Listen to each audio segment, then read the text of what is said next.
हाँ भाई, D and F block लिखना चालू कर दिया था क्या बनने? अच्छा मुझे बताओ, क्रोमियम के ऊपर +3 ऑक्सीडेशन स्टेट क्या सबसे ज्यादा स्टेबल होती है? क्यों होती है क्रोमियम की +3 स्टेबल? बताओ, उसका T2G हाफ फिल्ड हो जाता है। क्यों T2G हाफ फिल्ड? क्यों मतलब T2G इजी को T2G नीचे क्यों रखा आपने? T2G ऊपर रख देते। नहीं, T2G को और इजी को आपने इजी ऊपर T2G नीचे क्यों रखा? क्योंकि ऑक्टाहेड्रल है। और क्यों ऑक्टाहेड्रल है? क्योंकि कोऑर्डिनेशन नंबर 6 होगा किसमें? क्रोमियम +3 में, इसलिए आपने रखा उसको। बताओ, कोबाल्ट के ऊपर +2 तो कोऑर्डिनेशन नंबर 4, +3 में 6, प्लेटिनम +4 में 4 6, प्लेटिनम +2 में 4। तो ये आपने कोऑर्डिनेशन नंबर फिक्स हो जाते हैं किसी किसी ऑक्सीडेशन स्टेट पे। अपन ने ऐसा कुछ पढ़ा। और उसके बाद अपन ने ऐसे भी कुछ लिखा होगा, स्कैंडियम की ऑक्सीडेशन स्टेट मोस्ट स्टेबल +3 है। बताओ, टाइटेनियम की +4 लिखा है ना तुमने? बताओ, वेनेडियम की +5, क्रोमियम की +6 +3। बताओ, chromium show +2 to +6 oxidation state, but कौन सी स्टेबल सबसे ज्यादा? +3। क्रोमियम में गड़बड़ थी। बताओ, मैग्नीज क्या +2 to +7 शो करता है? बट क्या केवल और केवल +2 स्टेबल है?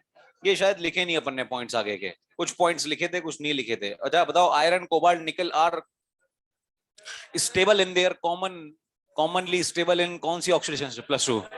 बताओ, आयरन +2 और +3 में थोड़ा सा ज्यादा स्टेबल क्या +3 हो सकता है? क्यों? क्या हाफ फील्ड कॉन्फ़िगरेशन हो जाती है? देखो आयरन की कॉन्फ़िगरेशन देखो। आयरन की इलेक्ट्रॉनिक कॉन्फ़िगरेशन 4s2 3d6। बताओ, 3 इलेक्ट्रॉन जब निकालोगे तो 2 इसमें से निकलेंगे, एक इसमें से निकलेगा, तो 3d5 हो जाएगा ना भैया। तो इसका मतलब वो थोड़ा बहुत स्टेबल ज्यादा हो सकता है। बिल्कुल सही बात है, आयरन +2 से। ये ध्यान रखने वाली बात है कि आयरन +2 +3 बोथ आर स्टेबल, और iron +3 slightly more stable then iron +2। ठीक है ना? बताओ, आयरन +3 को क्या फेरिक या फेरस बोलोगे? फेरिक। और +2 को फेरस। बताओ, ये तो फेकोनी की बात हुई। बताओ, और भी पहले फेकोनी की बात आपने करी हुई है। अमलगम, फेरोमैग्नेटिक, इनका रेडियस सेम। फिर कॉपर और जिंक की भी बात करी होगी अपन ने। बताओ, कॉपर के +1 +2 दोनों स्टेबल है क्या? कौन स्टेबल नहीं है? +1। क्यों? डिस्प्रपोर्शनेट हो जाता है। मतलब पढ़ तो लिया था अपन ने, लिखा नहीं अपन ने इन सबको। कॉपर +1 और +2 में कॉपर +2 ज्यादा स्टेबल है, but copper +2 is unstable with 3 anions, H-, I- और Cn-। क्या याद है आपको ये? बताओ, ये तीनों के तीनों क्या करेंगे कॉपर +2 का? क्या इसको रिड्यूस कर देंगे और कॉपर +1 में बदल देंगे? बोलो, Cu(I2) एग्जिस्ट या फिर Cu(2I2) exist?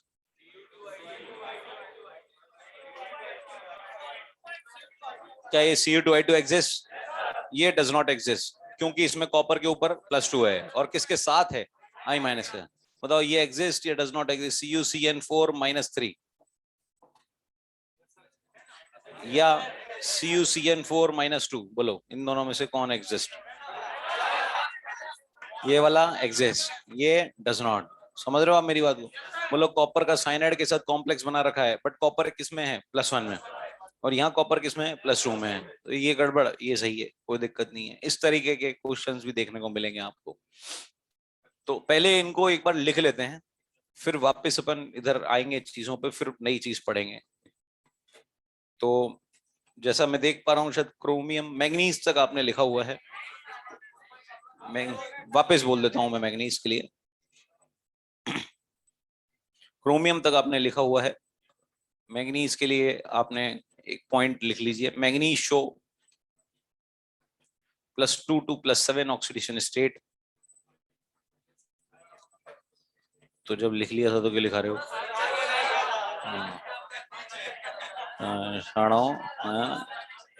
Manganese show highest number of oxidation states, +2 to +7,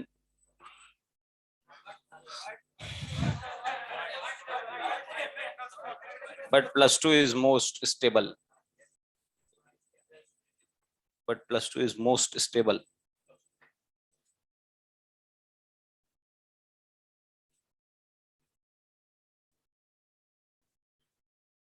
next लिखिए, iron cobalt nickel are commonly stable in their +2 oxidation state.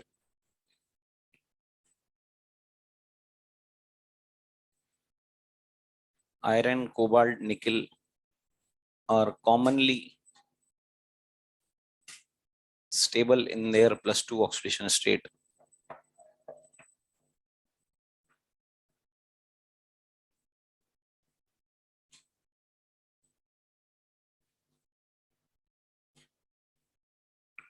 Full stop इसी में आगे लिखिए. Iron +3 is slightly more stable than iron +2.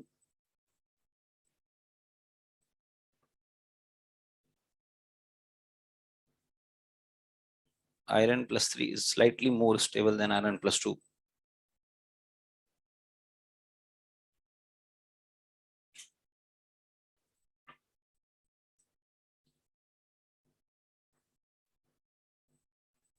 Next point लिखिए.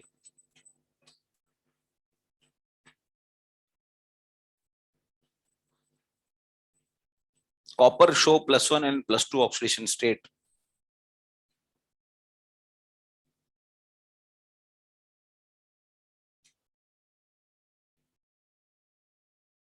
Copper show +1 and +2 oxidation state. क्या क्या लिखोगे आगे? But copper +1 is क्या? Unstable. But copper +1 is unstable.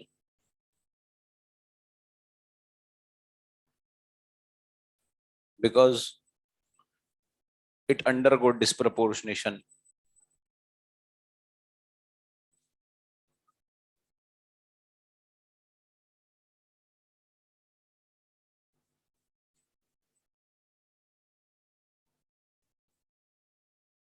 Because it undergo disproportionation. उसको रिएक्शन की फॉर्म में दिखा दो. कॉपर +1 से कहां कहां जाता है वो? 0 और कॉपर +2 में. फिर नेक्स्ट लाइन में लिखिए copper +2 is more stable than copper +1.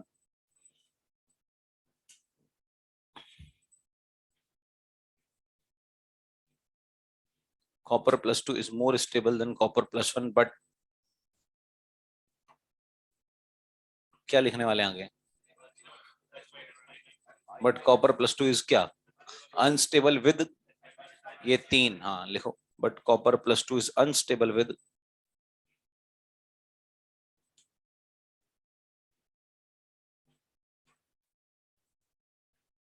strong reducing agents like I-,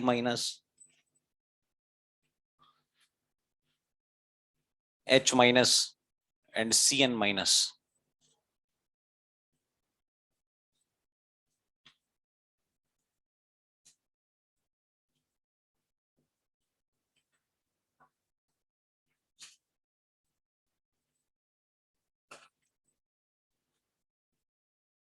I-, H- and Cn-. Example CuI2. Example CuI2. क्या लिखेंगे CuI2 के लिए? Does not exist. Example CuI2 does not exist, but Cu2I2 exists.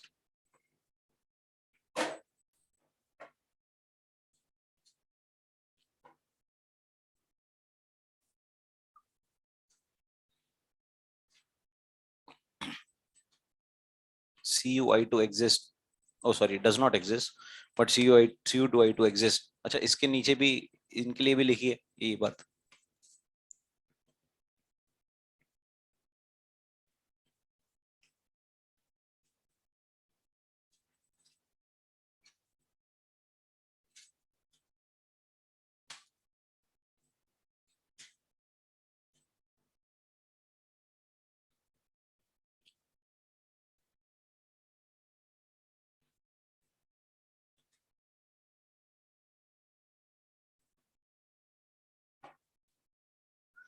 लिख लिया गया उनके लिए. कौन सा एग्जिस्ट?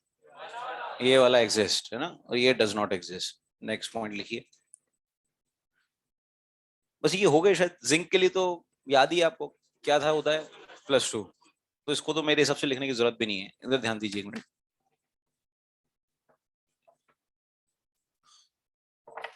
क्रोमियम के ऊपर +6, एमओ के ऊपर +6 और डब्ल्यू के ऊपर +6। मुझे एक बात समझाओ, ये +6 जो ऑक्सीडेशन स्टेट मैंने लगाई है इस ग्रुप पे, करोड़ मोल वाला ग्रुप है ये, बताओ जरा ये +6 इसकी हायर ऑक्सीडेशन स्टेट है या लोअर? हायर। बताओ पी ब्लॉक में आप क्या पढ़ते थे, बताओ ऊपर से नीचे जाने पर क्या हायर ऑक्सीडेशन स्टेट की स्टेबिलिटी घट जाती थी या बढ़ जाती थी? घट जाती थी। ये लोअर की बढ़ जाती थी। बताओ डी ब्लॉक में लफड़ा क्या है, मुझे बताओ, ऊपर बढ़िया मेटल है या नीचे? मेटेलिक करेक्टर ऊपर से नीचे बढ़ता है। अच्छा ये तीनों के तीनों मेटल है? वहां लफड़ा था, वहां ऊपर नॉन मेटल भी थे, नॉन मेटल से मेटल की तरफ जा रहे थे आप। बताओ यहाँ मेटल से मेटल ही जा रहे हो। अच्छा तो पहला डिफरेंस तो ये है। अच्छा दूसरी एक और बात बताइए मुझे, मेटेलिक करेक्टर इसमें ज्यादा है ना, इसमें मेटेलिक करेक्टर अगर ज्यादा है तो हो सकता है ना यार, ये ज्यादा ज्यादा number of oxidation state show करता हो, बड़ी ऑक्सीडेशन स्टेट शो करता हो। मेटल कौन होते हैं, इलेक्ट्रॉन निकालने वाले या डालने वाले? भाई निकाले ना इलेक्ट्रॉन, मुझे बताओ, निकालता जाएगा निकालता जाएगा, बढ़िया मेटल होगा तो ज्यादा ऑक्सीडेशन स्टेट भी शो कर सकता है, बढ़िया स्टेबल। तो इस तरह से आप इसको ध्यान रख सकते हो। तो बताओ क्रोमियम +6, एमओ +6, डब्ल्यू +6 में जो स्टेबिलिटी का ऑर्डर आएगा ना, वो बढ़ता हुआ आएगा। It is opposite to the inert pair effect of P block that you have learned in P inert pair effect. आपने क्या पढ़ा था वहां पे, हायर ऑक्सीडेशन स्टेट की जो स्टेबिलिटी थी, बताओ जरा ऊपर से नीचे जाने पर क्या घट रही थी? यहाँ उल्टा हो रहा, यहाँ बढ़ रही। इनर्ट पेयर इफेक्ट के उल्टा है यहाँ पी ब्लॉक में जो आपने पढ़ा था। और इसी से लिंक होता हुआ एक और टॉपिक, एक और बात सुनिएगा। मान लीजिए आपसे बोला जाए लेंथेनॉइड, बताओ लेंथेनॉइड जो हैं उनमें कौन कौन से सबशेल्स भरे जाते हैं? सबशेल्स कौन से भरते हो आप? नंबर के साथ, प्रिंसिपल क्वांटम नंबर के साथ बोलिए। 6s, 5d, 4f, यही भरते हो ना आप? अच्छा बताओ एक्टिनॉइड्स में कौन से भरते हो आप? 7s, 6d, 5f, यही भरते हो आप? बताओ कौन रेडियो एक्टिव है? एक्टिनॉइड। बताओ ज्यादा बढ़िया मेटेलिक कैरेक्टर किसमें है? एक्टिनॉइड्स। नीचे जो ज्यादा आते हैं उनमें मेटेलिक कैरेक्टर ज्यादा है, और in fact they are radioactive. Radioactive तो और जबरदस्त तरीके से अपना मेटेलिक कैरेक्टर बताते होंगे, इलेक्ट्रॉन निकालते जाते होंगे। बताओ more number of oxidation states are shown by actinoids और lanthanoids? Actinoids can show maximum up to +7 oxidation state, maximum up to, और ये maximum up to only +4 oxidation state. Lanthanoids में +4 मैक्सिमम होती है और एक्टिनॉइड पे +7 मैक्सिमम होती है। इसका एक कारण और है, वो कारण भी सुनिए आप। भाई ये तो एक जनरल कारण बन गया कि यार हो सकता है एक्टिनॉइड्स आर मोर मेटेलिक, ये तो बात सही है ही, इसकी वजह से ज्यादा ज्यादा number of oxidation state show कर सकते होंगे। दूसरा एक और कारण सुनिए, बताओ ये जो डिफरेंस है, ये 7s, 6d, 5f, इनकी कुछ एनर्जी होती होगी, इनकी एनर्जी होती होगी। बताओ एनर्जी डिफरेंस, मान लीजिए एनर्जी डिफरेंस इतना है, कम है, बिल्कुल कम, और एक बार एनर्जी डिफरेंस ज्यादा है, तो बताओ इलेक्ट्रॉन ज्यादा ज्यादा निकलना कब आसान हो जाता होगा? जब एनर्जी लेवल डिफरेंस कम होता हो या ज्यादा? तो बताओ एक्टिनॉइड्स के केस में जो सबशेल्स जो आप भरते हैं, यानी कि 7s, 6d, 5f जो आप भर रहे हैं, उसमें एनर्जी डिफरेंस कम होता होगा या ज्यादा? लेंथेनॉइड्स में ज्यादा रह जाता होगा इसके कंपैरिजन में। तो एक्टिनॉइड्स के केस में जो सबशेल्स हैं उनका जो एनर्जी लेवल डिफरेंस है वो कम रह जाता है, और लेंथेनॉइड के केस में वो ज्यादा हो जाता है, ज्यादा रह जाता है इसके कंपैरिजन में। तो ये इस बात को इसे भी समझ सकते हो आप कि ज्यादा ज्यादा ऑक्सीडेशन स्टेट कब शो होती होंगी, जब एनर्जी डिफरेंस कम हो, पास पास में एनर्जी, तो इलेक्ट्रॉन निकल जाते होंगे आसानी से। बताओ मैग्नीज के ऊपर मैंने +7 लगाया, टीसी के ऊपर +7 लगाया, और आरई के ऊपर +7 लगाया, पहले तो बताओ ये एक ग्रुप में आते हैं क्या? मन तक रे, अब तो याद हो गई होगी अब तक तो। बताओ इन तीनों में सबसे ज्यादा स्टेबल कौन? क्या ये इनकी बड़ी ऑक्सीडेशन स्टेट है? तो यार ई +7 ज्यादा स्टेबल है ये, और ऊपर के दोनों ऑर्डर जो है ये स्टेबिलिटी के ऑर्डर हैं। अगर मैं आपसे बोलूं MnO4-, TCO4-, ReO4-, में आप ऑक्सीडाइजिंग एजेंट का ऑर्डर बताओ, ऑक्सीडाइजिंग एजेंट का ऑर्डर बताओ। ऑक्सीडाइजिंग एजेंट कौन होते हैं? ये ऑक्सीडाइजिंग एजेंट जो खुद का क्या करें, रिडक्शन, और खुद का रिडक्शन कौन करना चाहेगा, जो स्टेबल ज्यादा है या कम है? तो इन तीनों में सबसे ज्यादा, सबसे कम स्टेबल जो होगा वही ऑक्सीडाइजिंग नेचर सबसे ज्यादा रखेगा। बताओ मैग्नीज के ऊपर यहाँ +7 है, बताओ सबसे ज्यादा परेशान इन तीनों में यही है क्या? तो इसका मतलब खुद का रिडक्शन करना चाहेगा, तो इसका मतलब ये सबसे बढ़िया ऑक्सीडाइजिंग एजेंट।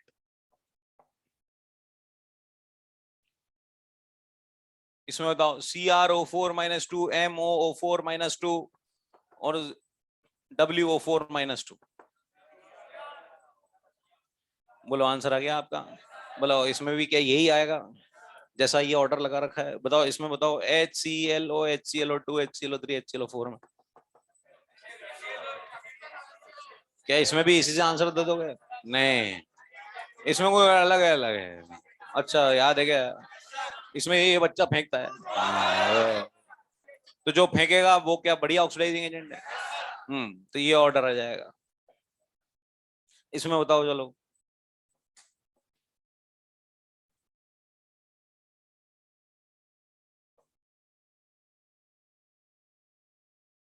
ऑक्सीडेशन स्टेट को देखिए,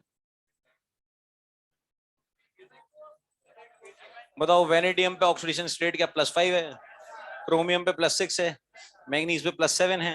मुझे बताओ +5 +6 +7 इधर ये इधर आ रहे हैं, तो मुझे बताओ क्या इन तीनों में सबसे ज्यादा खुश कौन? ये है। याद करो अभी आपने कल ही लिखा है। बताओ वेनेडियम की मोस्ट स्टेबल क्या +5 होती है? तो ये तो खुश है ना यार, ये दोनों दुखी हैं। इन दोनों में भी ज्यादा दुखी कौन होता होगा?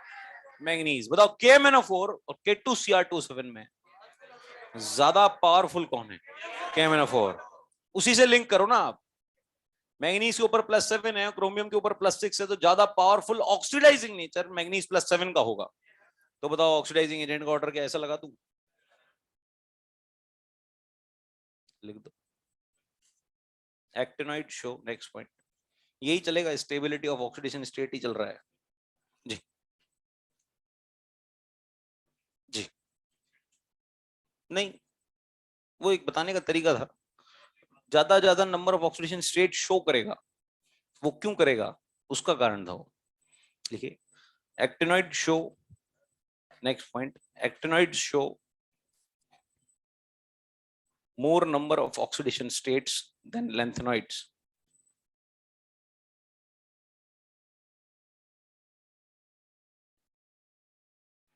Actinoids show more number of oxidation states than lanthanoids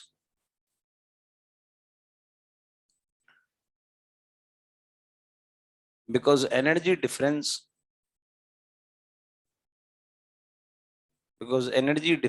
between subshells 7s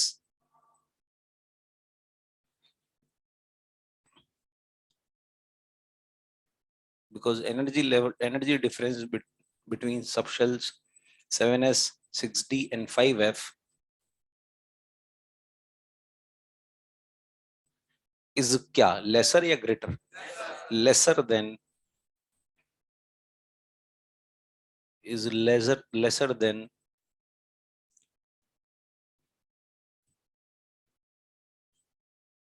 difference between 6s is lesser than difference between 6s 5d and 4f.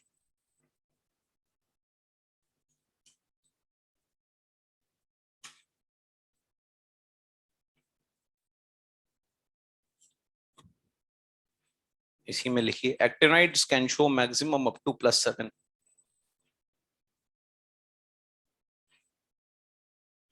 Actinides can show maximum up to +7 oxidation state.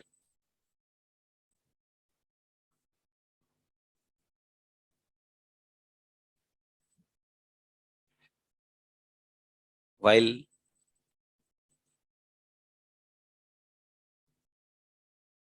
maximum oxidation state of lanthanoid is +4.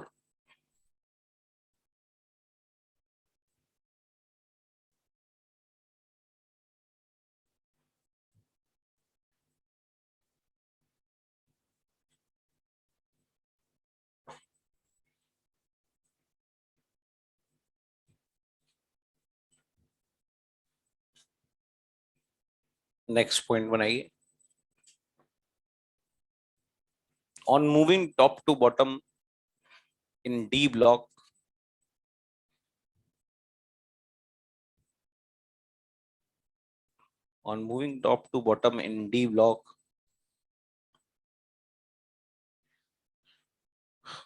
stability of higher oxidation state On moving top to bottom in D block, stability of higher oxidation state क्या increases.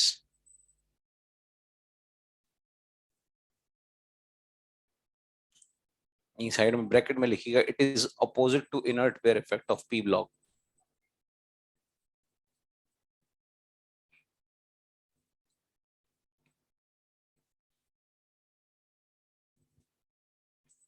It is opposite to the inert pair effect of P block.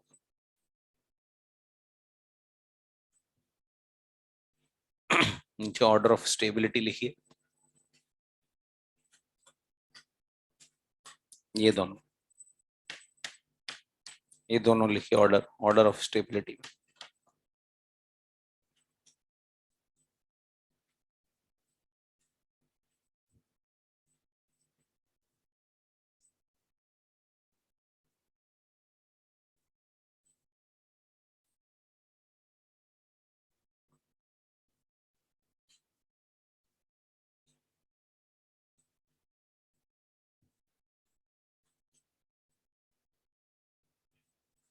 फिर नीचे order of oxidising nature लिखिए.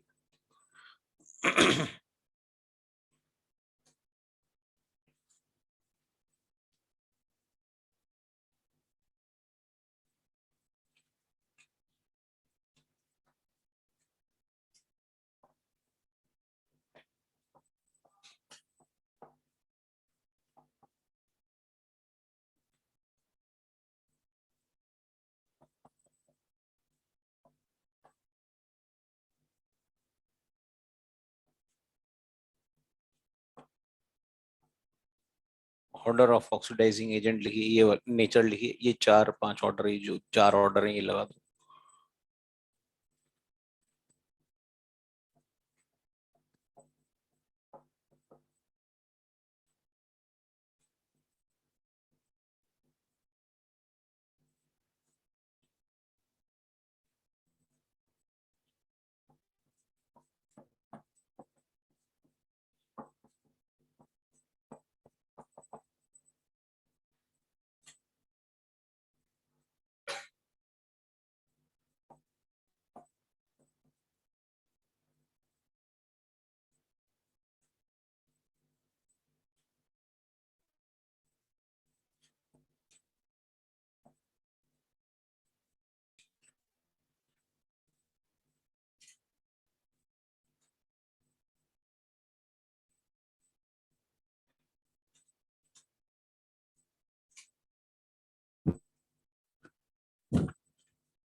लिख लिया होगा.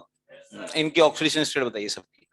Manganese, chromium, chlorine, बताते जाओ फटाफट. हाँ बोलो. +3, +7, +7, +6. कुछ कहना चाह रहे हैं आप लोग? क्या ये डज नॉट एग्जिस्ट? क्यों? 7 कोऑर्डिनेशन नंबर नहीं हो सकता. मैक्सिमम कितना हो सकता है? किसका? थर्ड पीरियड का. सेकंड पीरियड का 4, फोर्थ पीरियड का 6, फिफ्थ पीरियड का ऑक्सीडेशन स्टेट +3, +5, +4, +10.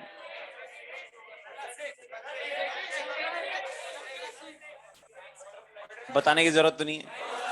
तितली. MnO4 में +7, MnO3F +7, +6, +7. सबके कोऑर्डिनेशन नंबर. पहले वाले का 3, फिर 7, फिर जो होता नहीं है हाँ ठीक है, इसका 4 6 3 7 6 5 4।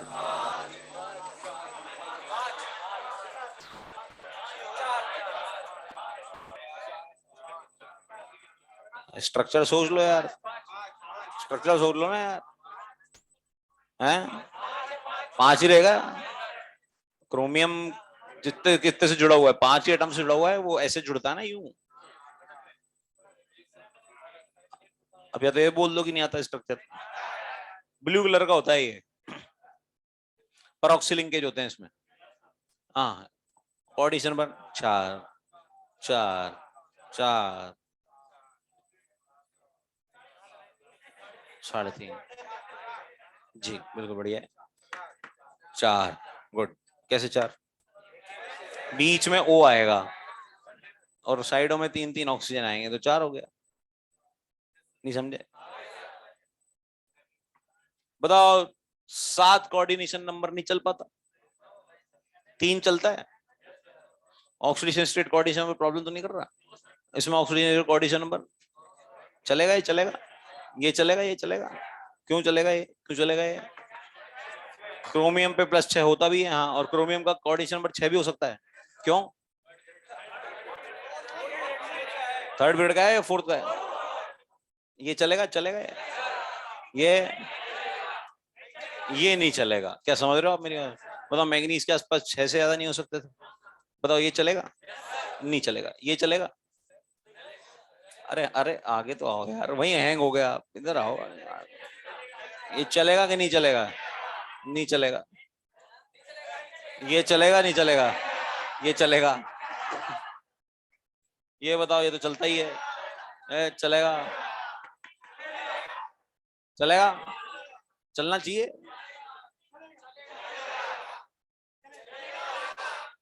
चक्कर हो गया 2 3 में। भाई ये तो समझ में आ गया था। अच्छा, ये भी समझ में आ गया। हाँ, ये और 2 नहीं आया है, MnF5 और MnF6। Mn को क्या है, दिक्कत है फ्लोरीन के साथ, मतलब फ्लोरीन अकेला नहीं चाहिए उसको, फ्लोरीन के साथ ऑक्सीजन भी चाहिए उसको। अगर उसको बड़ी ऑक्सीडेशन स्टेट लगानी है आपको उसके ऊपर, बड़ी, +5 +6 +7, यानी कि वो जो टेबल में थी, कौन सी टेबल में थी? एक टेबल बताई थी आपको, +5 +6 +7 वाले एसिडिक, याद आ गया आपको? वो 3 ऑक्सीडेशन स्टेट दिमाग में रखो, मैग्नीज के साथ फ्लोरीन नहीं चल पाता अकेले, अकेले में। अगर ऑक्सीजन आ जाएगा तो फिर चल जाएगा मामला। ये देखो, ये चल रहा। नहीं समझ में आ रही बात? मतलब मैग्नीज का +7 आ रहा है, फ्लोरीन 1 है, 3 ऑक्सीजन है, ठीक है, ओके, कोई दिक्कत नहीं है। +6 है, ऑक्सीजन भी है, ठीक है। ये ऑक्सीजन ही ऑक्सीजन है, ऑक्सीजन से उसको कोई परेशानी नहीं है, ऑक्सीजन डबल बॉन्ड बनाता है। उसको कोऑर्डिनेशन नंबर प्रॉब्लम नहीं करता, पर आपको 2 कंपाउंड आपको ध्यान रखने ही रखने पड़ेंगे मैग्नीज के, MnF5 और MnF6। यही दिक्कत करेंगे आपको, और कोई नहीं करेगा। MnF4 तक तो कोई क्लियर कोई बात ही नहीं थी, ये भी एग्जिस्ट करना चाहिए था अपने हिसाब से, और ये भी करना चाहिए था। बट आप इतना, बस इतना ध्यान रखो कि मैग्नीज के जो हाईएस्ट कंपाउंड बनेगा केवल फ्लोरीन के साथ, वो MnF4 बनेगा। MnF5 MnF6 देखे नहीं गए, डज नॉट एक्सिस्ट। वो उसको एनसीईआरटी तो बड़े से लिख देता है, पर उसमें कुछ समझ में आता है। एनसीईआरटी उस बात को ऐसे लिख देते हैं, बोले यार इसमें क्या है, ऑक्सीजन में डबल बॉन्ड बनाने की एबिलिटी होती है, मल्टीपल बॉन्ड बनाने की, हाँ मैंने कहा होती है, फ्लोरीन में नहीं होती। हाँ ठीक है, बोले होती है, तो वो क्या करता है, जब एक ऑक्सीजन जुड़ता है तो मैग्नीज के ऊपर +2 ऑक्सीडेशन स्टेट लेके आता है, ठीक है। फ्लोरीन जब जुड़ता है तो वो एक ही लेके आ पाता है, बस खत्म। Due to inability of multiple forming multiple bond, manganese जो है वो हाईएस्ट MnF4 तक ही एग्जिस्ट करता है, उसके आगे वो कुछ बोल ही नहीं रहा। तो हमने थोड़ा सा उसको ऐसे सोच लिया कि यार भैया कोऑर्डिनेशन नंबर दिक्कत कर रहा होगा तो उसको, पर कोऑर्डिनेशन नंबर भी यार ऐसे को दिक्कत नहीं कर रहा 5 और 6 में तो, जबकि मैग्नीज जो है वो उसके आसपास 6 एटम आ सकते हैं, 5 एटम आ सकते हैं। अब देखो इसमें आप कितने एटम आ रहे हैं 4, इसमें, इसमें हैं, इसमें एग्जिस्ट नहीं कर रहा, एग्जिस्ट नहीं कर रहा। 3 4 4 5 एग्जिस्ट नहीं कर रहा। आप समझ रहे हो मेरी बात, मैं क्या कहना चाह रहा हूँ आपसे? आप समझ रहे हो क्या मैं क्या कहना चाह रहा हूँ? बताओ, मैग्नीज के आसपास क्या 4 से ज्यादा जुड़ने में दिक्कत हो रही है क्या? पर अगर वो ऑक्सीजन के साथ आ जाए तो उसकी ऑक्सीडेशन स्टेट भी बढ़ जाएगी, यानी फ्लोरीन और ऑक्सीजन का कॉम्बिनेशन चल जाएगा, कोई प्रॉब्लम नहीं है। अकेले फ्लोरीन के साथ प्रॉब्लम हो रही है बड़ी ऑक्सीडेशन स्टेट ले जाने में, तो आप उसको कोऑर्डिनेशन नंबर से थोड़ा लिंक कर सकते हैं बस, कि मैग्नीज का कोऑर्डिनेशन नंबर दिक्कत करता है कुल मिला के। आपकी कुछ बात समझ में आ रही है क्या? आप केवल 2 कंपाउंड ध्यान रख लो, आपका काम हो जाएगा। कौन कौन से? MnF5 और MnF6 लिखिए। ये नेक्स्ट पॉइंट है और लास्ट पॉइंट है ऑक्सीडेशन स्टेट्स का। यही हेडिंग है, यही हेडिंग चल रही है। स्टेबिलिटी ऑफ ऑक्सीडेशन स्टेट्स आपने कल लिखा था ना हेडिंग, यही हेडिंग चल रही है, इसमें पॉइंट्स चल रहे हैं। और लास्ट पॉइंट है, manganese can show maximum up to +7 oxidation state.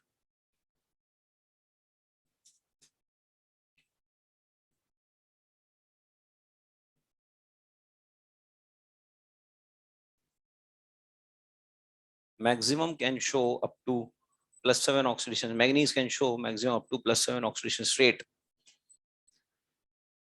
with oxygen oblique with fluorine and oxygen. With the combination, ऐसे लिखो, with combination of fluorine and oxygen.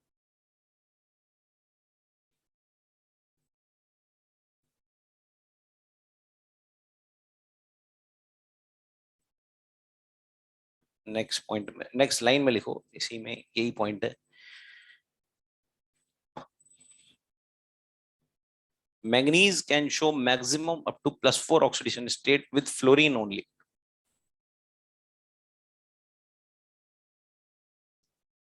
Manganese can show maximum up to +4 oxidation state with fluorine only.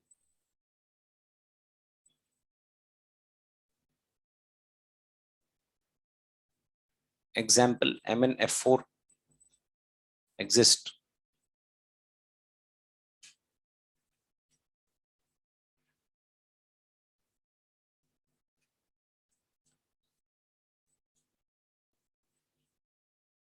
But MnF5, MnF6 does not exist.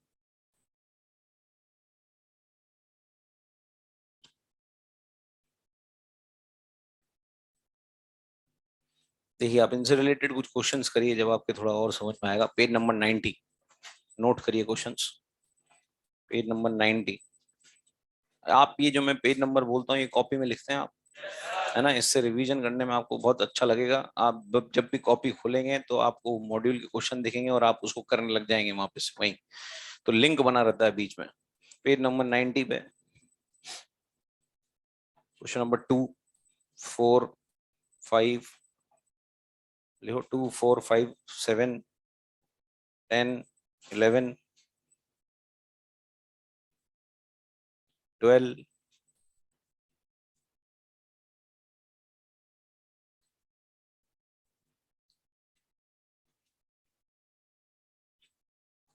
10 से लेकर 21 तक।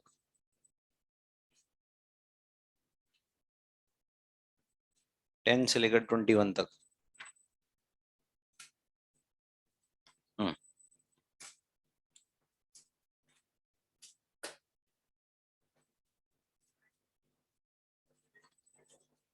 इसका minimum 0,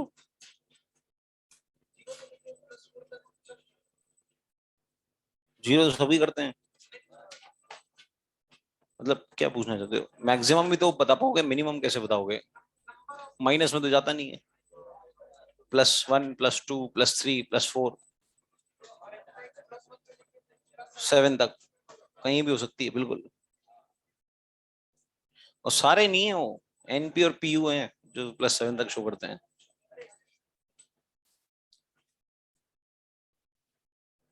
हम्म।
यार ऐसा कुछ भी नहीं दिया जिसमें डाउट आए।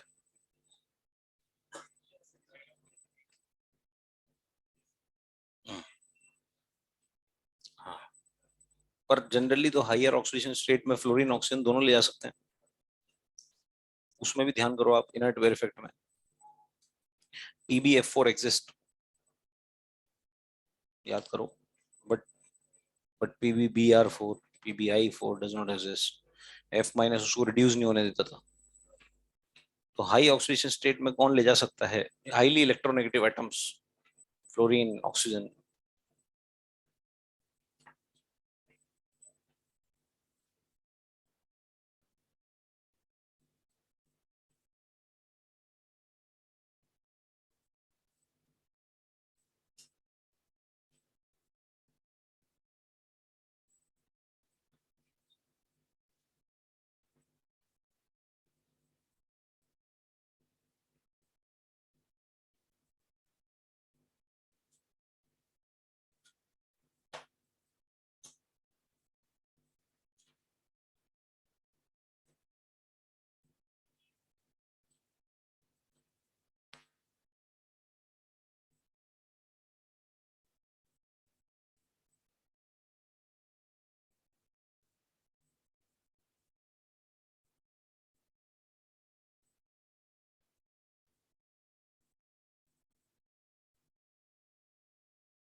क्या नहीं लिखा होता?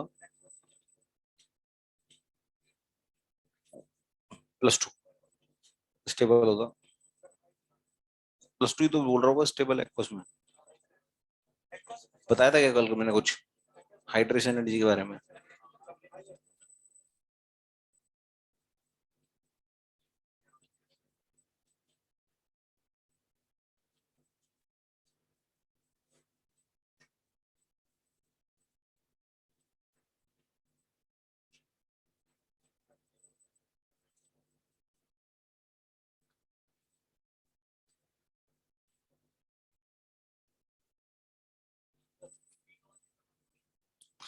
मैग्नेटिक मोमेंट जो होता है वो स्पिन ओनली ही निकालते हैं आप। एक ऑर्बिटल मैग्नेटिक मोमेंट भी होता है। तो मैग्नेटिक मोमेंट दो तरीके के होते हैं जनरली, तो इसमें से आप केवल स्पिन ओनली निकालते हैं अनपेड इलेक्ट्रॉन चेक करके कि जिसमें स्पिन है उससे निकालेंगे भैया मैग्नेटिक मोमेंट।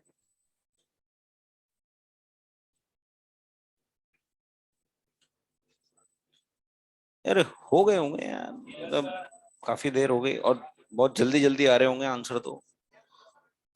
क्वेश्चन नंबर 18 पे स्टार लगाइए। अच्छा ये बताओ, इंटरस्टिशियल कंपाउंड्स कौन से होते हैं? डी ब्लॉक के कंपाउंड्स बनाते हैं, वॉइड्स में घुस जाते हैं। याद है आपको? छोटे छोटे, बताओ वो और ज्यादा हार्ड हो जाते हैं, उनका मेल्टिंग पॉइंट और ज्यादा हो जाता है। नॉन स्ट्राइक्योमेट्रिक होते हैं। कार्बाइड्स बताए थे आपको इंटरस्टिशियल। तो इंटरस्टिशियल कंपाउंड्स कार्बाइड्स में आपको यही बताया था कि डी एंड एफ ब्लॉक के जो हैं वो इंटरस्टिशियल कंपाउंड्स बनाते हैं।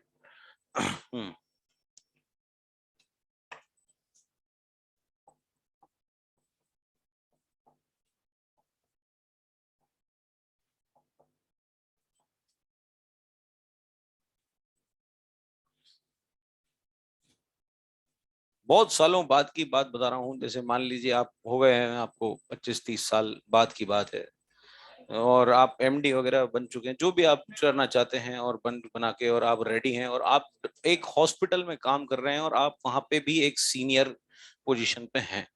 इतनी पोजीशन पे आप आ चुके हैं, करीब 25 साल बाद की बात बता रहा हूँ, पर आप ओनर नहीं बने हैं, है ना, और आप HOD भी नहीं बने हैं। तो क्या होता है कि एक बार आप आए अपनी कार में से निकल के और आपने लिफ्ट में और घुसते हुए तेजी से, क्योंकि आप वर्कोहॉलिक थे, मतलब आप को मैं बहुत अच्छा वो कंसीडर कर रहा हूँ, मतलब वर्कोहॉलिक हैं आप, ठीक है ना।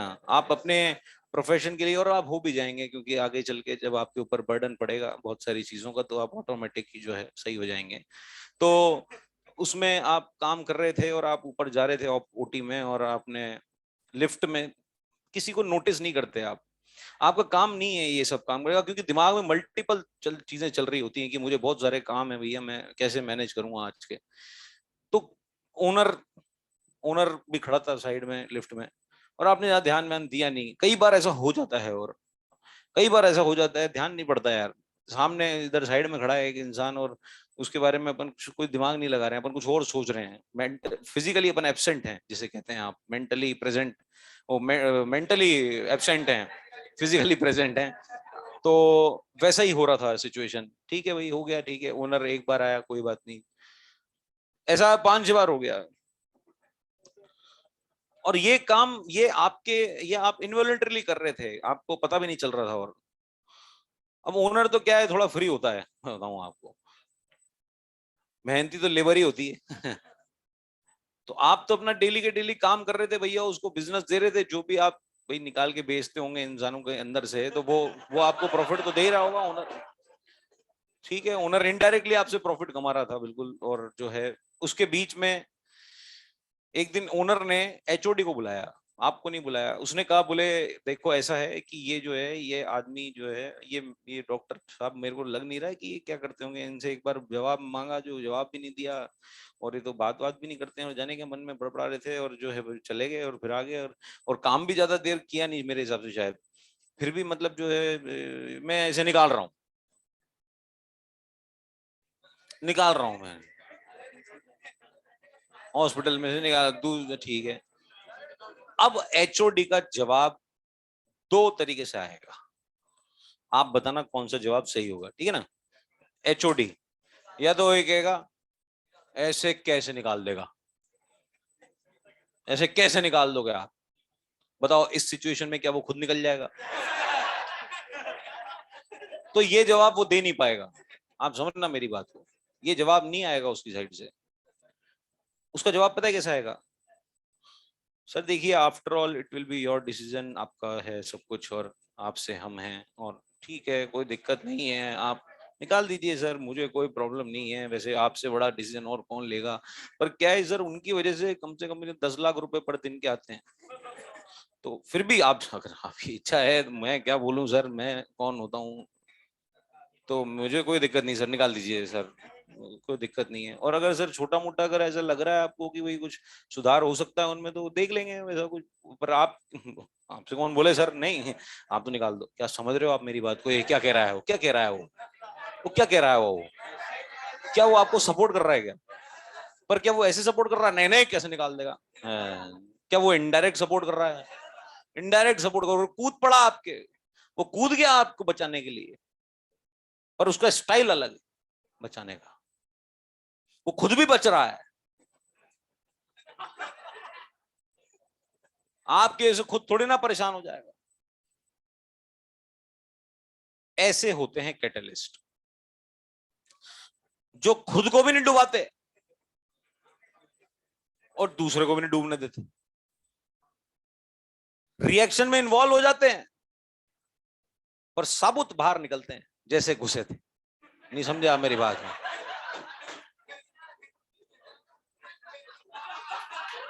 मुझे बताओ,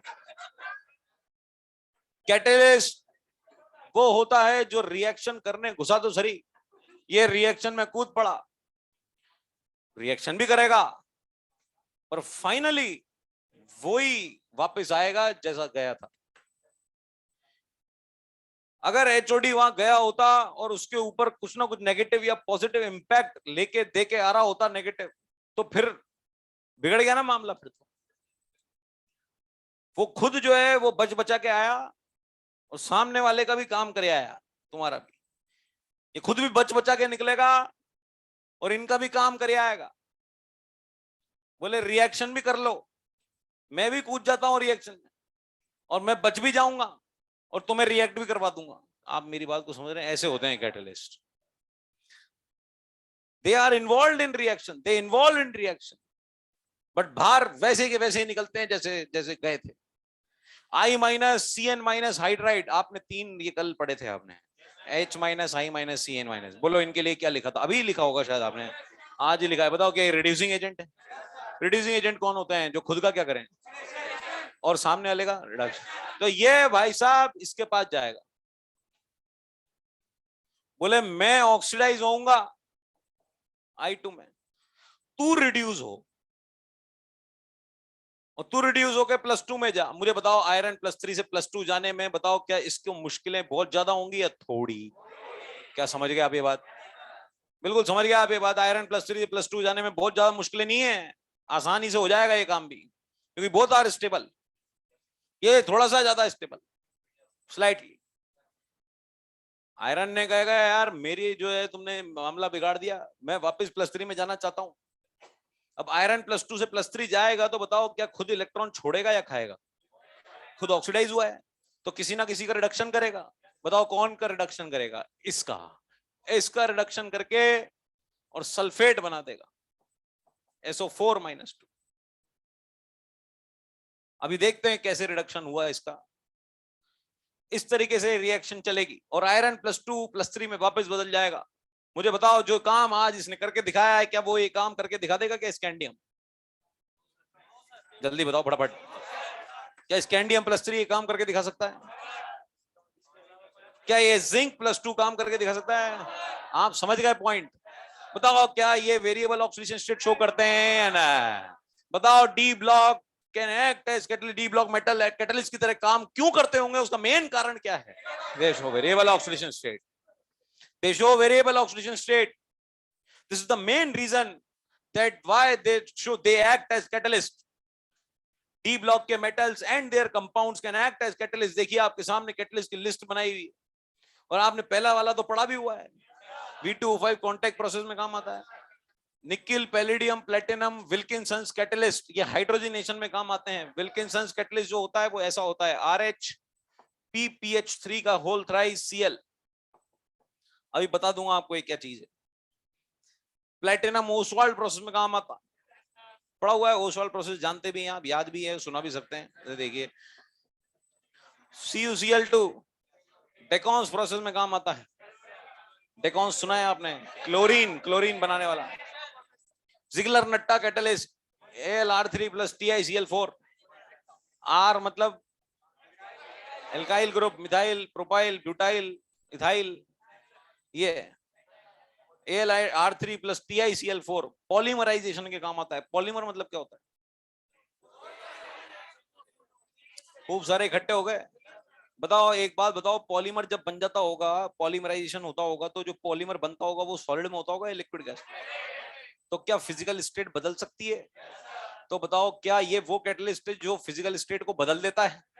बताओ हेटेरोजेनियस कैटलिस्ट या होमोजेनियस? हेटेरो। तो D block and their compounds can act as catalyst, and the main reason of this is their variable oxidation state. Second, they have large surface area in powdered form, ये तो सुना होगा आपने। They have vacant orbitals, ये सब secondary reason है, but the primary reason is ये। इतने ध्यान से देख रहे हैं, रिएक्शन याद ही हो गई होगी। क्या लिखा था? I- प्लस S2O8 बताओ ये जानते हो क्या आप? H2S2O8 oleum, oleum martial acid, दूसरा नाम, दूसरा नाम पर ऑक्सी डाई सल्फ्यूरिक एसिड। पर ऑक्सी डाई सल्फ्यूरिक एसिड, 100 से या सूस, ये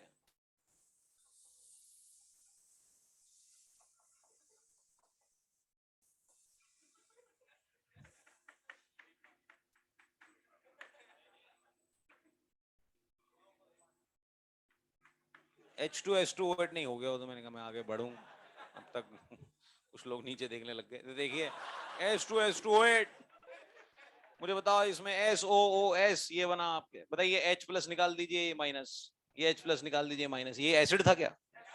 क्या बात कर रहे हो? और हाँ था ना, ऑक्सी एसिड था। बताओ ये S2O8-2 की स्ट्रक्चर है, ये स्ट्रक्चर है इसका। बताओ SO, ये ऑक्सीजन, ऑक्सीजन पर ऑक्सीलिंग की जगह है। बताओ ऑक्सीजन पे चार्ज -1 होता है पर ऑक्सीजन में। बताओ ऑक्सीजन पे मिनिमम चार्ज है क्या? -1 क्या -2 है? बताओ क्या ये इलेक्ट्रॉन खा सकता है? वो इलेक्ट्रॉन इसी ने खाया था। किसका इलेक्ट्रॉन खाया था? किसने छोड़े थे? आयरन। आयरन कौन? +2 ने छोड़े थे ना इलेक्ट्रॉन, वो इसने खाए थे इन दोनों ने, तभी सल्फेट बना SO4-2। बताओ SO4-2 में कोई परऑक्सी लिंकेज है क्या? इसमें है परऑक्सी लिंकेज में ऑक्सीजन -1 -2। अच्छे अच्छों के समझ में नहीं आती ये बात। आप किसी से रिएक्शन पूछ लेना, और रिएक्शन पूछ के वैसे तो रिएक्शन नहीं आएगी, पहली बात। दूसरी बात ये पूछ लेना कि बोले चल ये कैसे बना यहाँ से, तो वो नहीं आएगा। तो यहाँ रिडक्शन समझ ही नहीं आता भैया। सल्फर पे +6 है, यहाँ पे भी +6 है, इस सल्फर पे भी +6 ऑक्सीडेशन स्टेट है, और यहाँ जो सल्फेट बनाया ना आपने, यहाँ पे भी सल्फर पे +6 ऑक्सीडेशन स्टेट है। वो समझ ही नहीं आता। तो ये कैटालिटिक एक्टिविटी ऑफ Fe+3 थी। उसने अपने अपना रोल प्ले करना बताया, और उसको एक्सप्लेन अपन ने किया कि भाई किस तरह से वो क्या करता होगा, उसका क्या रोल होता होगा। और कैटलिस्ट जो हैं वो कुछ कैटलिस्ट मैंने यहाँ लिख रखे हैं, लिखे कैटालिटिक एक्टिविटी हैंडल है।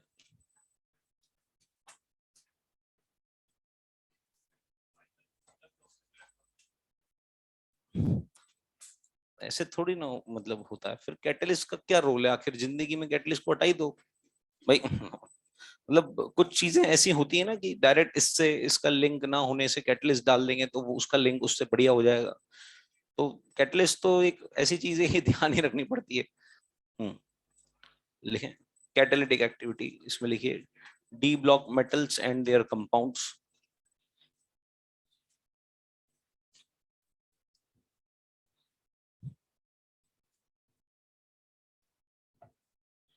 D block metal and their compounds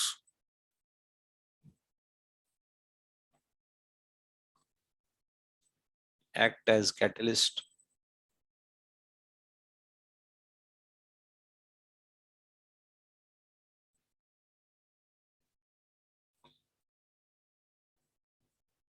because, नीचे फर्स्ट पॉइंट लिखिए, बिकॉज फर्स्ट पॉइंट लिखिए दे show variable oxidation state,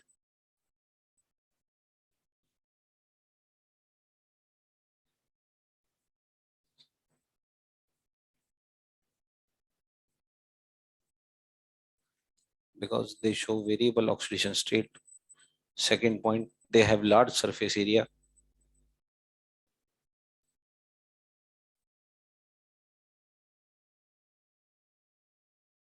Third point, they have vacant orbital.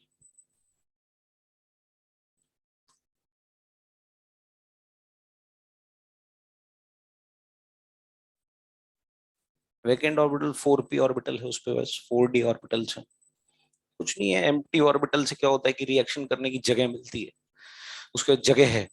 कुल मिला के कहने का मतलब बस। हाँ एक लेस इंपॉर्टेंट रीजन है, बट है कहीं ना कहीं।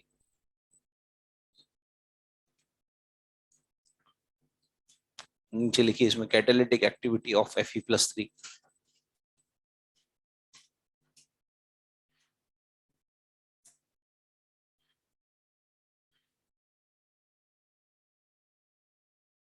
Catalytic activity of Fe+3 reaction लिख दीजिए वाली।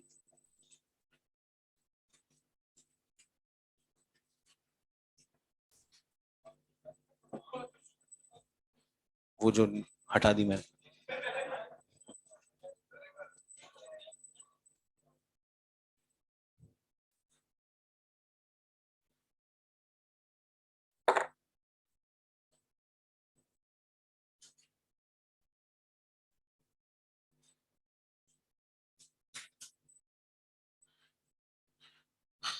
लिख दी भैया, लिख दी। आई S2O8-2 का नाम लिखो नीचे। S2O8-2 का नाम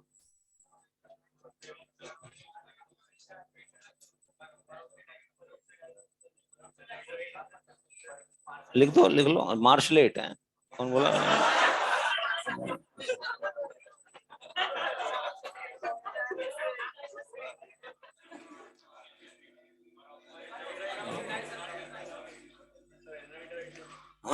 S2O8-2 का नाम लिखिए। मैं नहीं बताऊंगा ये नाम, आप भी बताओगे। सब नाम याद है, अब बताने वाला कोई सीन नहीं बचा। हाँ लास्ट है। और I2 बनेगा, और SO4-2 का भी नाम लिखो। और Fe+3 कैटलिस्ट जरूर लिख देना बीच में। फिर इन सबको लिखने के बाद ये लिख देना, ये लिख दीजिए कौन कौन कहाँ काम आता है।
RH रोडियम, कोबाल्ट के नीचे वाला RH, PPH3, ये PPH3 ये होता है।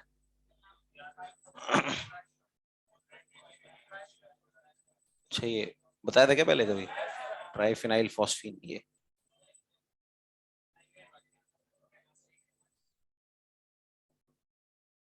कितना डेंटेड है? मोनोडेंटेड है ना बड़ा, फिर भी तो कोई बात नहीं। ये लोन पे एक ऐसे ही हो। और 3 बताओ कोऑर्डिनेशन नंबर कितना है? 4। ऑक्सीडेशन स्टेट, रोडियम पे ऑक्सीडेशन स्टेट +1, भाई इसमें -1 है ना, इस पे 0 है तो इसमें +1। अच्छा बताओ ये लिगैंड स्ट्रॉन्ग है या वीक है? स्ट्रॉन्ग, सारे स्ट्रॉन्ग हैं। बताओ पेयरिंग करा सकते हैं? अगर फायदा होगा तो कराएंगे। 4D 5D के साथ सब स्ट्रॉन्ग होते हैं। जी, लोन पेयर है फॉस्फोरस, यहीं से कोऑर्डिनेट बॉन्ड बनेगा, इधर से ये डोनर।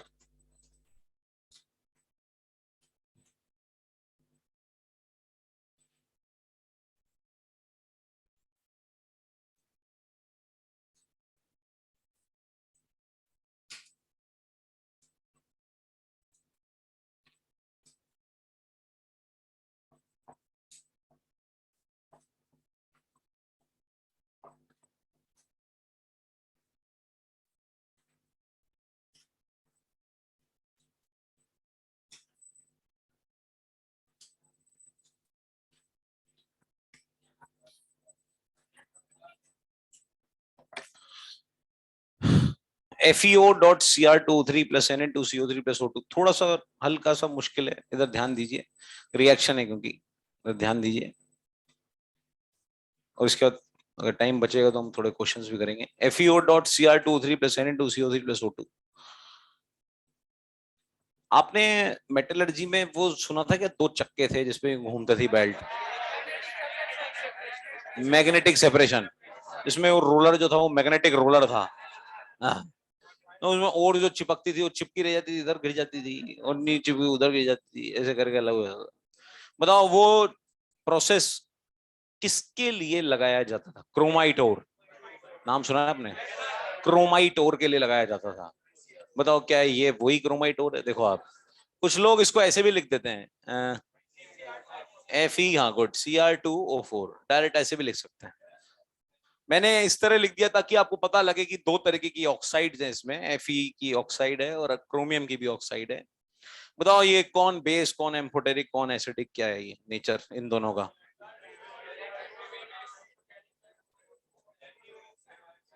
बोलो FeO का नेचर बेसिक। बताओ Cr23 का नेचर एम्फोटेरिक। थोड़ा रिएक्शन को समझने की कोशिश करिएगा, किस तरह चल रही है ध्यान दीजिए। Na2CO3 को भी मैं एसिड बेस में लिख देता हूं। बताओ कार्बोनेटिक है, पानी डाल के बना था। बताओ NaOH रहा होगा इसमें। और बताओ क्या CO2 और पानी रहा होगा? NaOH + H2CO3 लिख सकता था मैं, पर H2CO3 को मैंने डायरेक्ट CO2H2O लिख दिया।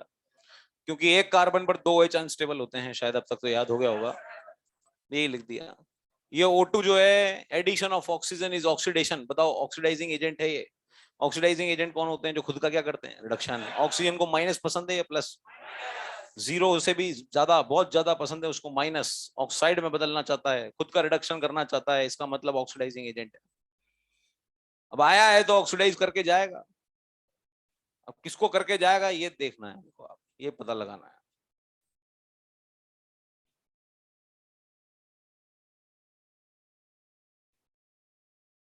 बताओ, अब पूछा था ना आपसे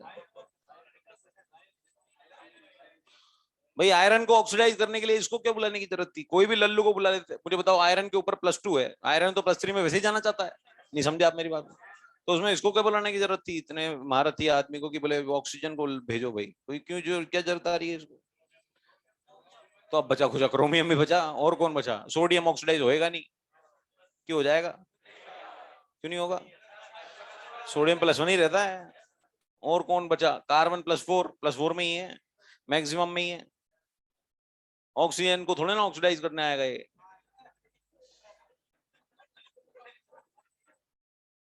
कुछ लोगों को तो समझ ही नहीं आई होगी, बोले क्या हुआ, हो सकता था वो भी। बताओ, can FeO react with NaOH? Yes sir, क्योंकि बेस बेस से रिएक्शन कर रहा है आजकल, शौक बदल गए।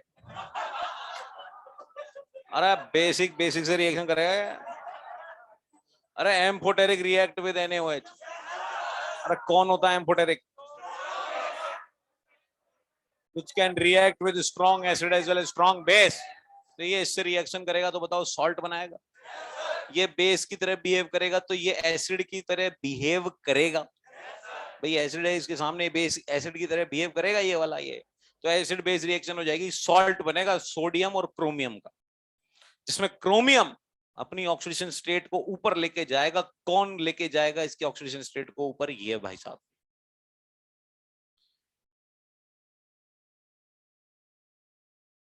सोडियम सल्फेट का फॉर्मूला बोलो।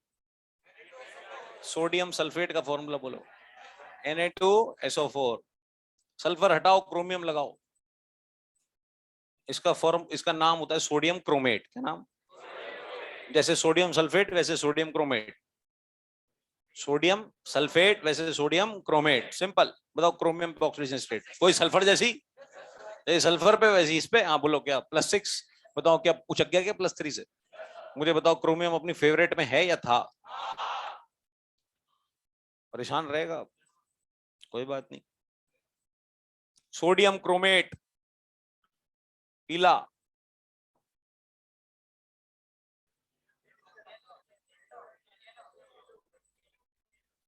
इसका नाम बोलो।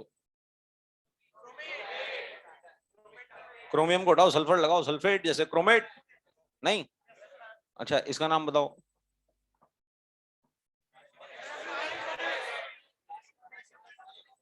Potassium dichromate. पोटेशियम हटा दो, -2 लगा दो, बोलो क्या नाम है? डाइक्रोम। इसका इसका इसका क्रोमेट, डाइक्रोमेट, इसका मतलब दुगना है इसका, डाइमर है इसका। दोनों एक ही है, दोनों का नेचर एक जैसा ही है, थोड़ा थोड़ा अंतर तो होता ही है, वो जो है ये क्या नाम? क्रोमेट, ये डाइक्रोमेट, ये डाइमर है। एसिडिक मीडियम में ये यूं बदल जाएगा और बेसिक मीडियम में ये यूं बदल जाएगा। बताओ ये क्रोमियम पे ऑक्सीडेशन स्टेट +6, यहाँ पे +6, क्या ये रेडॉक्स चेंज है?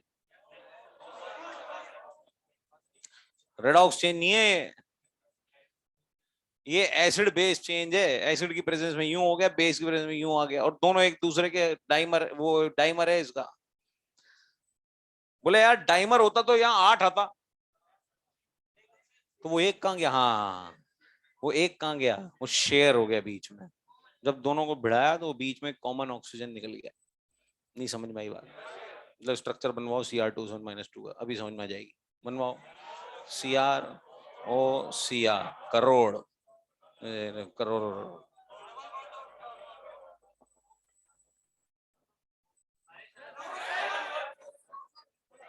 गलत हो गया क्या? गलती होगी।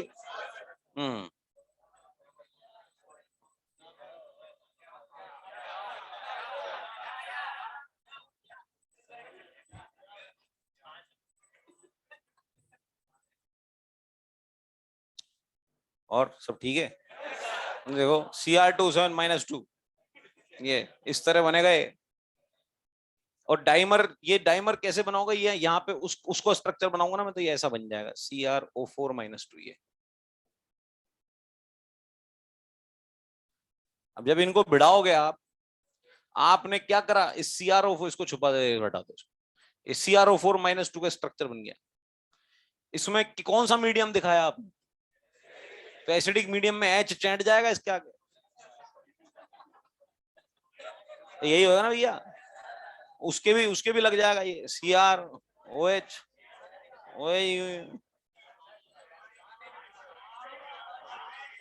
समझ गया आप।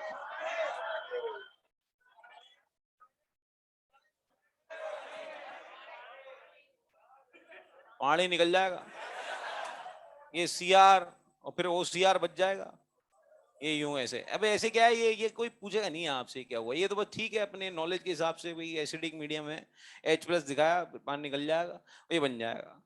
और फिर ये एसिड ही बचा है, देखो आप, डाइक्रोमिक एसिड कहते हैं, डाइक्रोमिक एसिड ये जो बना है, H+ निकालोगे तो ये डाइक्रोमेट बन गया भैया।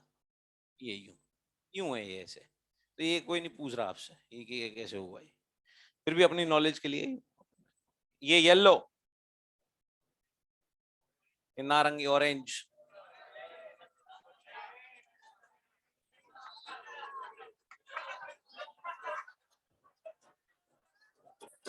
Na2CrO4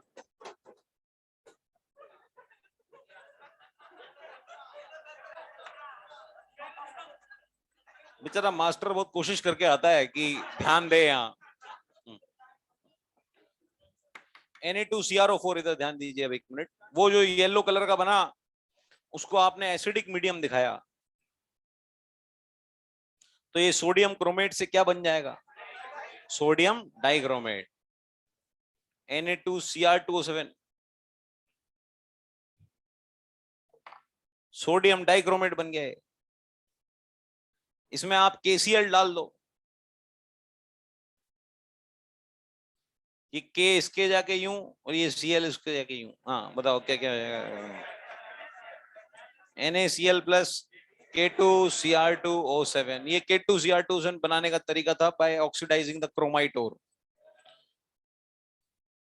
क्रोमाइट ओर का ऑक्सीडेशन करके डाइक्रोमेट, पोटेशियम डाइक्रोमेट तक पहुंचे। पहले सोडियम डाइक्रोमेट बनाया। आपने कभी पोटेशियम डाइक्रोमेट लेबोरेटरी में देखा है क्या, किसी ने देखा है, देखा है क्या, कैसा दिखता है, के मैंने फोटो देखा था, बदल लिया आंसर, बदल गया है। अरे किसी ने सही में देखा है क्या, K2Cr2O7 थोड़ा और बिल्कुल सही बात है, सवाल मेरा ही गलत है, तुम सब ठीक ही थे। Na2Cr2O7 is hygroscopic. मेरी बात को ध्यान से सुनिए अब आप। हाइग्रोस्कोपिक मतलब क्या होता है, ये बात अपन पहले डिस्कस कर चुके हैं, जो मॉइस्चर एब्जॉर्ब करे। अगर लेबोरेटरी में इसे रखते हैं तो ये मॉइस्चर एब्जॉर्ब कर लेता है, इसमें फफूंद लग जाती है, और ये लेबोरेटरी में स्टोर नहीं किया जा सकता बहुत टाइम तक, इसीलिए it is not a good laboratory agent. बार बार क्यों K2Cr2O7 के में ऐसा क्या हो गया है, आर भी लगा दो, CS लगा दो, सोडियम लगा दो, चलो लिथियम में तो आते ही खराब है लिथियम की, तो लिथियम मत लगाओ। नहीं समझा आप मेरी बात, भाई NO है ना, तो कुछ और लगा लो ना यार, ये क्यों लगा रहे हो, इसके पीछे बड़ा KMnO4 K2Cr2O7। अरे ये these are good laboratory agents. ये क्या है, Na2Cr2O7 लेबोरेटरी में स्टोर करके ज्यादा दिनों तक नहीं रखा जा सकता, रखा जा सकता है कुछ टाइम तक, पर फिर फफूंद लग जाती है इसमें, पर ये हाइग्रोस्कोपिक है। इसीलिए K2Cr2O7 is preferred over Na2Cr2O7 in laboratory because Na2Cr2O7 is hygroscopic. It can absorb moisture. And it can not, it will not absorb moisture. ये जो है ये मॉइस्चर एब्जॉर्ब नहीं करता है, ये जैसा होता है इसको स्टोर करके रखा जा सकता है, मतलब कुल मिला के। और ऑरेंज क्रिस्टल्स होते हैं इसके, ऑरेंज कलर का होता है डाइक्रोमेट, ऑरेंज कलर का, क्रोमेट येलो कलर का। बहुत जबरदस्त तरीके से आप इसको देख रहे हैं, मुझे ऐसा लग रहा है कि मेरे को हटा देना चाहिए इसको।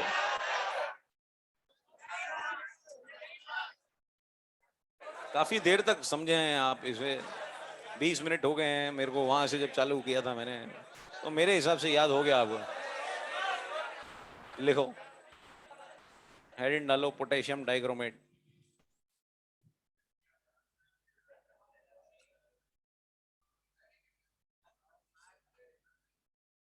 पोटेशियम डाइक्रोमेट हेडिंग, हेडिंग डालिए पोटेशियम डाइक्रोमेट। इसमें लिखिए नीचे प्रिपरेशन।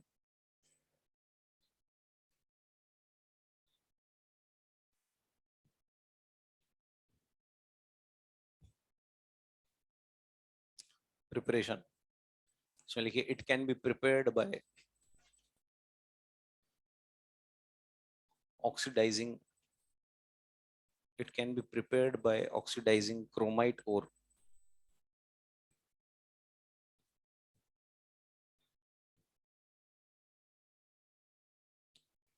रिएक्शन लिखिए इसमें नीचे, क्रोमाइट और लिखिए पहले FeO.Cr23,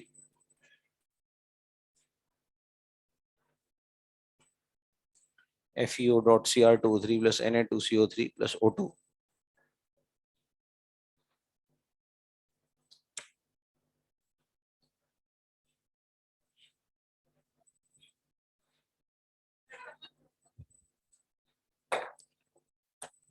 FeO.Cr23 plus Na2CO3 plus O2। O2 के नीचे क्या लिखेंगे? Oxidising agent. Na2CO3 के नीचे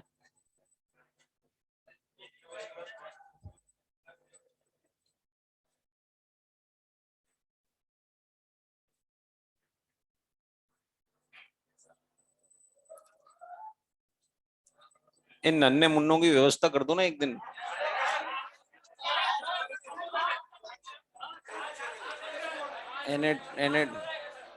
Na2CO3 के नीचे लिखो NaOH plus CO2 plus H2O। अच्छा, Cr2O3 के नीचे क्या लिखोगे? एम्फोटेरिक। और FeO के नीचे बेसिक।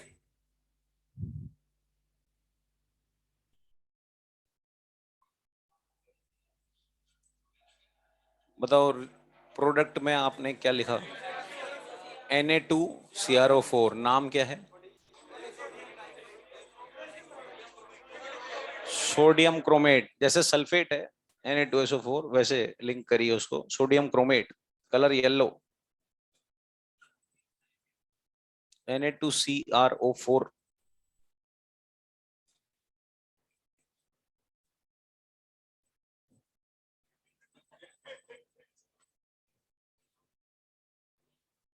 फिर नेक्स्ट इसमें नीचे लिखिए, बताइए क्या कैसे लिखेंगे? ऐसे लिखिए, ये acidic medium, basic medium, chromate और डाइक्रोमेट, इस तरह।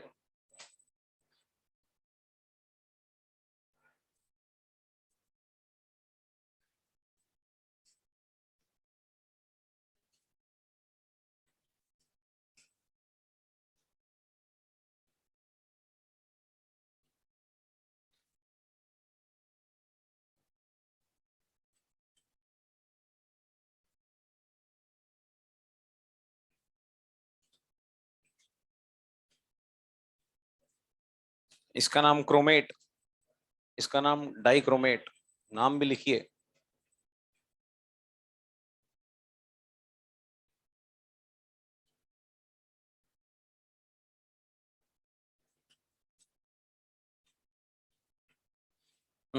फिर यहाँ सोडियम क्रोमेट में एसिडिक मीडियम दिखा के Na2Cr2 बनाइए। हाँ, उसमें कर दीजिए। Na2CrO4 से एसिडिक मीडियम दिखा के Na2Cr2 बनाइए।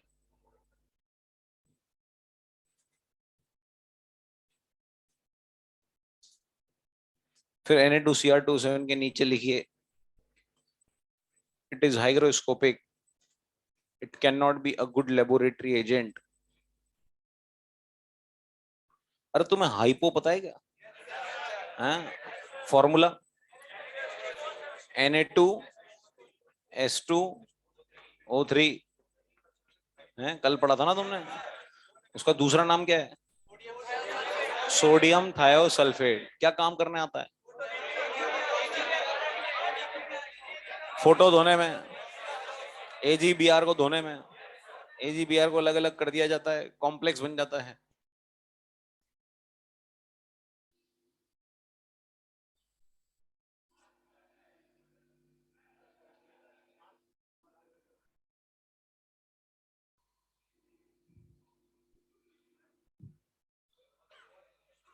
K2Cr2 ऑरेंज क्रिस्टल,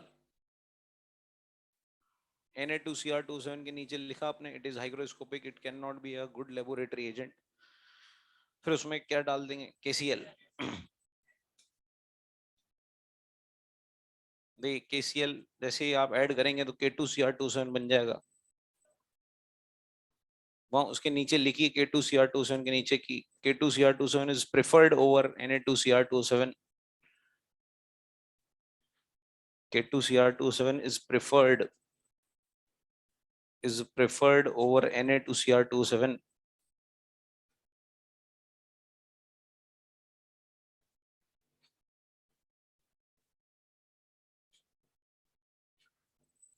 इसके रीजन इसका जो है वो आप ऊपर लिख चुके हैं, इसका रीजन लिख चुके हैं आप, क्योंकि Na2Cr27 हाइग्रोस्कोपिक, तो इसलिए इससे ज्यादा इसमें कुछ लिखने की वाली दम नहीं है।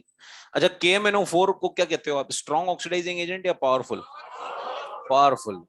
Ozone powerful. K2Cr27 strong. Concentrate SO4 strong moderate. भूल गए आप? भूले तो नहीं? K2Cr27 can oxidize F minus, can oxidize Cl minus? नहीं नहीं नहीं। Can oxidize Br minus? Can oxidize A minus? Yes। जैसे concentrate SO4 वैसे ही K2Cr27। K2Cr27 उतना पावरफुल नहीं होता जितना KMnO4 होता है, तो इसलिए K2Cr27 का एक इंपॉर्टेंट पॉइंट बनता है ये कि it can not oxidise Cl minus. इसी के बेसिस पे क्रोमाइल क्लोराइड टेस्ट होता है, वो क्रोमाइल क्लोराइड टेस्ट अपन कल पढ़ेंगे, ब्राउन रिंग टेस्ट भी अपन कल पढ़ेंगे, और KMnO4 भी अपन कल पढ़ेंगे।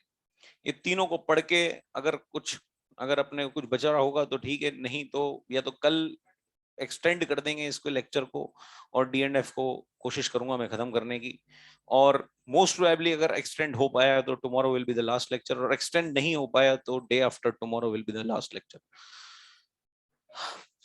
मेटलर्जी चाहिए आपको एक दिन, पर मजा पता है कब आएगा मेटलर्जी समझने में? जब आप क्वेश्चन सॉल्व करके आएंगे मॉड्यूल के। अगर आप मॉड्यूल के क्वेश्चन सॉल्व करके आ जाएंगे तो उस टाइम पे आपको जो है वो ज्यादा सही होगा। उसको उसको जो है क्वेश्चन सॉल्व करके आएंगे तो आप डाउट पूछेंगे तो मैं जवाब दे पाऊंगा ढंग से, नहीं तो देखिए आप भी ये बात जानते हैं अच्छे से कि पूरा मेटलर्जी तो कम कम मैं भी कैसे डिस्कस करूंगा, मुझे भी मेटलर्जी में टाइम लगता है, सर को भी 5 लेक्चर लगे ही थे, है ना? वो तुमने क्लास नहीं करी होंगी अटेंड। हाँ बाकी